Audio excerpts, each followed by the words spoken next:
Hello everyone, welcome to YouTube my channel perfect Educom academy में आपका हार्दिक स्वागत है। और आज मैं आपको भारत के संवैधानिक विकास के जो ब्रिटिश ताज के शासनाधीन जो पारित अधिनियम था जो 1858 से 1947 के बारे में। तो यहाँ तक हम बात करेंगे कि सबसे पहले देखिए कि ब्रिटिश संसद के जो भारत शासन अधिनियम है 1858 के बारे में। ठीक है, जैसे कि आप यहाँ देख सकते हैं कि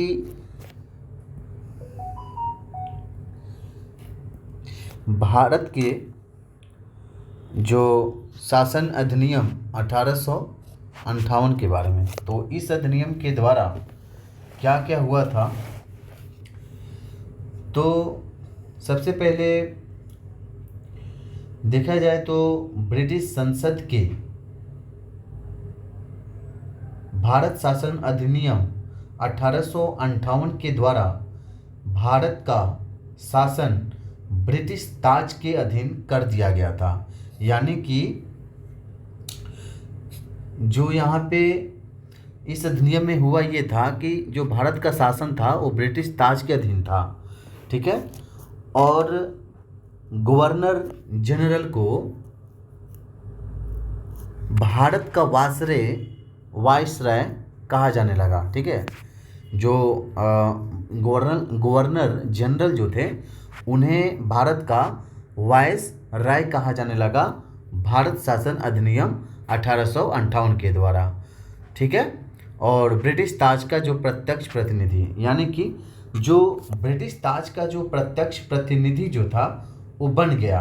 ठीक है, लॉर्ड कैनिंग, यहाँ पे आप नाम देख सकते हैं कि जैसे कि हमने मेंशन किया हुआ है कि लॉर्ड कैनिंग जो है वो भारत का प्रथम वायसराय था। ठीक है, ठीक है, और इस अधिनियम यानी कि भारत शासन अधिनियम 1858 के द्वारा ही भारत के राज सचिव पद का सृजन भी किया गया था और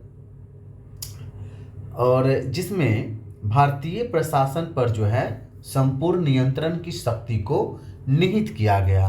ठीक है, और इसकी सहायता के लिए जो है वो 15 संसदीय जो परिषद थे उसका भी गठन किया गया था इस अधिनियम के द्वारा। ठीक है, तो सबसे पहले पूछता है पेपर में कि भारत शासन अधिनियम 1858 के द्वारा कौन सा क्या क्या हुआ था।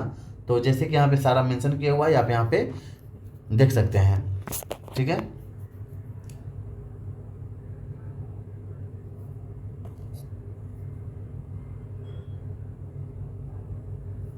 ओके। अब बात करते हैं कि भारत परिषद अधिनियम 1861 के बारे में। तो भारत परिषद अधिनियम 1861 के द्वारा कानून बनाने की प्रक्रिया में भारतीय प्रतिनिधियों को शामिल करने की शुरुआत हुई थी। ठीक है, ओके, शुरुआत हुई थी। इस अधिनियम के द्वारा यानी कि भारत परिषद अधिनियम 1861 के अधिनियम के द्वारा मद्रास यहाँ पे मेंशन किया हुआ है और बम्बई की मद्रास एवं बम्बई की जो प्रेसिडेंसी को जो है फिर से विधायी शक्तियों जो है उसे शक्ति पावर देकर विकेंद्रीकरण का जो है प्रक्रिया की शुरुआत किया गया था। ठीक है, और यहाँ पे ठीक है शुरुआत किया गया और इसने वायसराय को आपातकाल में इमरजेंसी में अध्यादेश जारी करने की अधिकृत किया। ठीक है, और जो अधिकतम 6 माह की अवधि तक प्रभावी हो सकता था। ठीक है, अब बात करते हैं कि भारत परिषद अधिनियम 1892 के बारे में। तो भारत परिषद अधिनियम 1892 के माध्यम से अगर देखा जाए ना तो यहाँ पे केंद्रीय और प्रांतीय विधान परिषद, ठीक है, तो केंद्रीय और प्रांतीय विधान परिषद में जो अतिरिक्त और गैर सरकारी जो हैं उस सदस्यों की संख्या को क्या किया गया, तो इंक्रीज कर दिया गया यानी कि बढ़ा दिया गया। ठीक है, और यहाँ पे आप देख सकते हैं कि केंद्रीय विधान परिषद, तो केंद्रीय विधान परिषद के भारतीय सदस्यों को जो वार्षिक बजट पर यहाँ पे बहस करने का जो है सरकार से 6 दिन की पूर्व नोटिस, जो 6 दिन की जो है पूर्व नोटिस पर प्रश्न पूछने का अधिकार भी दिया गया था, परंतु पूरक प्रश्न इसमें हम नहीं पूछ सकते थे। ठीक है, पूरक प्रश्न पूछने का अधिकार नहीं था। ठीक है, भारत परिषद अधिनियम 1892 के द्वारा निर्वाचन पद्धति का शुरुआत किया गया। चलिए अब यहाँ पे बात करते हैं भारत परिषद अधिनियम 1909 के बारे में। तो देखिए, भारत परिषद अधिनियम 1909 को मार्ले मिंटो सुधार के नाम से भी हम जानते हैं। पेपर में पूछता है कि मार्ले मिंटो सुधार किस अधिनियम के द्वारा आता है, तो यहाँ पे आप भारत परिषद अधिनियम 1909 के द्वारा। ठीक है, तो अब यहाँ से है कि भारत परिषद अधिनियम 1909 भारतीयों को जो है ना वो विधि निर्माण तथा प्रशासन जो दोनों में प्रतिनिधि प्रदान किया गया, और इस परिषद के तहत जो है हुआ ये कि वायसराय की जो है वायसराय की इस परिषद के अधिनियम जो है वायसराय को जो है कार्यकारी परिषद में जो भारतीयों को पहली बार शामिल किया गया, और उसमें से जो है प्रथम जो है सत्येंद्र प्रसाद सिन्हा थे। और इस अधिनियम यानी कि भारत परिषद अधिनियम 1909 के द्वारा केंद्रीय तथा प्रांतीय विधायिनी शक्ति को बढ़ाया गया। ठीक है, अब यहाँ पे जो है बजट के बाद बजट एवं लोकहित के विषयों की विवेचना हुआ। ठीक है, और यहाँ जो है प्रस्ताव लाने तथा प्रश्न पूछने के साथ पूरक प्रश्न पूछने का भी अधिकार दिया गया। देखिए, पूरक प्रश्न पूछने का अधिकार जो है इसमें आप देख सकते हैं कि यहाँ पे नहीं था इस अधिनियम में, जो यानी कि भारत परिषद अधिनियम 1892 में पूरक प्रश्न पूछने का अधिकार नहीं था, लेकिन यहाँ पे जो है पूरक प्रश्न पूछने का अधिकार इसमें दे दिया गया था। ठीक है, किस अधिनियम के द्वारा, तो इस पूछता है पेपर में कि किस अधिनियम के द्वारा पूरक प्रश्न पूछने का अधिकार दिया गया था, एग्जाम में पूछा, तो ये आप बोलेंगे कि भारत परिषद अधिनियम 1909 के द्वारा। ठीक है, ओके। इसमें जो है इसमें पृथक निर्वाचन के आधार पर जो है इसमें पृथक निर्वाचन के आधार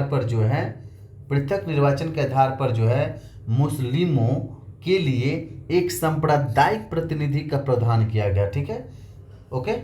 अब बात करते हैं भारत शासन अधिनियम 1919 को। ठीक है, भारत शासन अधिनियम 1919 को मॉन्टेग्यू चेम्सफोर्ड सुधार के नाम से हम जानते हैं। कौन नाम से जानते हैं? मॉन्टेग्यू चेम्सफोर्ड सुधार के नाम से जानते हैं। बीपीएससी के एग्जाम में भी ये पूछ चुका है पेपर में, बीपीएससी प्री के एग्जाम में।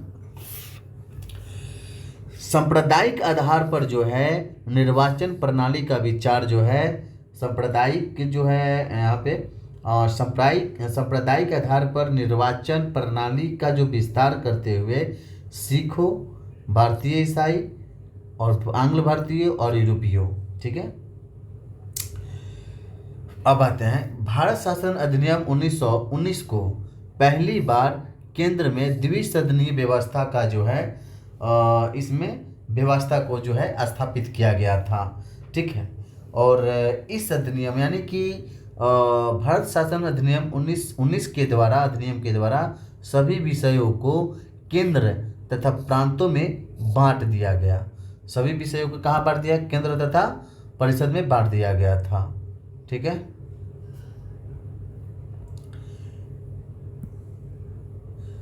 और इसमें से जो है भारत शासन अधिनियम 1919 को द्विसदनीय केंद्रीय विधानमंडल यानी कि द्विसदनीय केंद्रीय विधानमंडल का जो समस्त ब्रिटिश जो है ब्रिटिश भारत के लिए एक कानून बना सकती थी, और इसी भारत शासन अधिनियम के द्वारा ही और उसके तहत ही प्रांतों में द्वैध शासन का जो है आधार लागू किया गया, कानून को, द्वैध शासन प्रणाली को जो है लागू किया गया।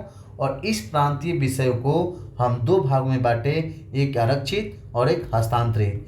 तो इसमें विषय में बांटा गया था, और इसमें से जो है भारत शासन अधिनियम 1909 के द्वारा जो है इसका उत्तरदायी शासन, यानी कि पहली बार जो है उत्तरदायी शासन जो है शब्द का प्रयोग किया गया था। तो एग्जाम में ये पूछ सकता है कि उत्तरदायी शासन शब्द का जो है पहली बार प्रयोग किस अधिनियम के द्वारा जो है किया गया था, तो ये 1919 के द्वारा। ठीक है,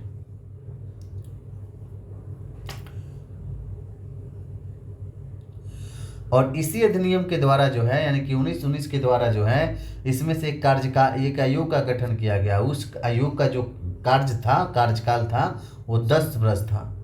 भारत शासन अधिनियम 1935 के द्वारा, भारत शासन अधिनियम के 1935 के द्वारा अगर बात किया जाए तो भारत शासन अधिनियम 1935 में सबसे पहले जो है भारत में संघात्मक सर्कार की स्थापना किया।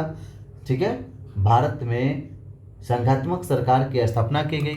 एग्जाम में ये पूछता है कि सर्वप्रथम भारत में संघात्मक सरकार की स्थापना किस अधिनियम के द्वारा किया गया था, तो यहाँ पे आप 1935 बन सकते हैं। ठीक है, प्रांतों में द्वैध शासन समाप्त। अब यहाँ पे देख सकते हैं कि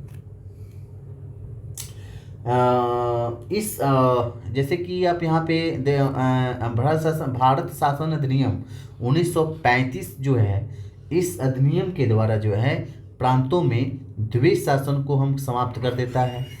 केंद्र में द्वैध शासन प्रणाली को जो है लागू किया गया। ठीक है, केंद्र में द्वैध शासन प्रणाली को लागू किया गया था। भारत शासन अधिनियम 1935 के द्वारा भारतीय रिजर्व बैंक की स्थापना हुआ। ठीक है, अब ये एग्जाम में पेपर में ये आता है कि भारतीय रिजर्व बैंक की स्थापना किस अधिनियम के द्वारा किया गया था, तो भारत शासन अधिनियम 1935 के द्वारा। क्यों किया गया, क्योंकि भारत में मुद्रा और साख पर जो है वो नियंत्रण के लिए जो है भारतीय रिजर्व बैंक की स्थापना किया गया था। ठीक है, मुद्रा एवं साख पर कंट्रोल करने के लिए किस लिए, तो मुद्रा और साख पर जो है कंट्रोल करने के लिए जो है भारत शासन अधिनियम के द्वारा जो है भारतीय रिजर्व बैंक की स्थापना किया गया था, वो अधिनियम 1935 अधिनियम के द्वारा। अब यहाँ पे बात करते हैं कि सांप्रदायिक निर्वाचन प्रणाली का विचार करते हुए दलित जातियों को जो है सांप्रदायिक, यानी कि यहाँ पे आप देख सकते हैं कि सांप्रदायिक निर्वाचन प्रणाली का विस्तार करते हुए दलित जातियों, महिलाओं और श्रमिकों को जो है इसमें सम्मिलित किया गया था। ठीक है, दलित जाति को, महिलाओं को और श्रमिक को जो है इसमें सम्मिलित किया गया था। ठीक है, और इस भारत शासन अधिनियम 1935 के द्वारा ही 1937 में संघीय न्यायालय की स्थापना जो है किया गया था। ठीक है, ओके, और भारत शासन अधिनियम 1935 के द्वारा ही वर्मा को जो है ब्रिटिश भारत से अलग किया गया। ओके, इस अधिनियम के द्वारा जो है दो नए प्रांतों सिंध और उड़ीसा का जो है निर्माण किया गया था। इसके तहत प्रांतों में जो है उसको बोलते हैं द्विशासनात्मक व्यवस्था का जो है ये किया गया था। ठीक है, ओके, अब आते हैं कि भारतीय स्वतंत्रता अधिनियम जो है 1947, क्योंकि हमारा देश जो है 1947 में आज़ाद हुआ था। तो सबसे पहले भारत स्वतंत्र, क्योंकि देश तो हमारा 1947 में आज़ाद हुआ था, इसलिए हम भारत स्वतंत्रता अधिनियम के नाम से हम बोलेंगे इसे।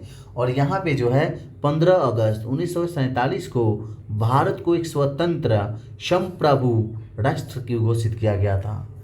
और इसमें से इसी अधिनियम के द्वारा, यानी कि भारतीय स्वतंत्रता अधिनियम 1947 अधिनियम के द्वारा वायसराय को का पद समाप्त करके